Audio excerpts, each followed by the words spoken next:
દાહોદ જિલ્લા પત્રકાર એકતા પરિષદ દ્વારા પત્રકારો માટે સાર્વજનિક અપશબ્દો બોલતા નેતાઓ વિરુદ્ધ આક્રોશ પત્ર દાહોદ જિલ્લા અને જિલ્લાના તમામ તાલુકાઓના તમામ પત્રકારો ભેગા મળી કલેક્ટરશ્રીને આવેદનપત્ર આપવામાં આવ્યું.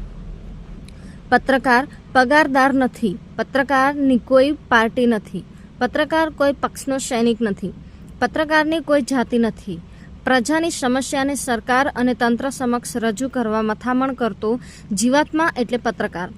સરકારની યોજનાઓ અને સરકારી તમામ કાર્યક્રમોને છેવાડાના વ્યક્તિ સુધી પહોંચતું કરવાનું માધ્યમ એટલે પત્રકાર. પ્રજા અને સરકાર વચ્ચેની કડી એટલે પત્રકાર.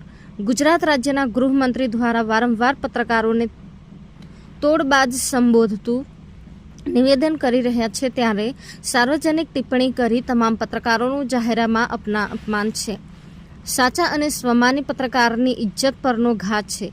કોઈની ઇજ્જત ઉછાળવાનો અધિકાર કાનૂની રીતે કોઈ પણ મંત્રીને નથી.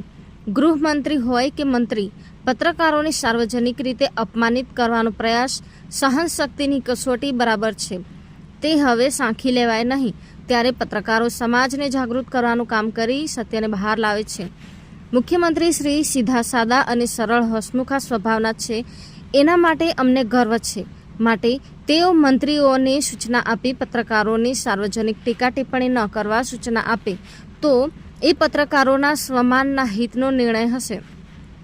કલેક્ટરના માધ્યમથી મુખ્યમંત્રી સુધી પત્રકારોનો આક્રોશ આવેદન સ્વરૂપે પહોંચે અને આવા પત્રકાર વિશે નિવેદન આપતા નેતાઓને અંકુશમાં રાખે અને સૂચના આપે તે હેતુથી કલેક્ટરશ્રીને આવેદનપત્ર આપવામાં આવ્યું હતું.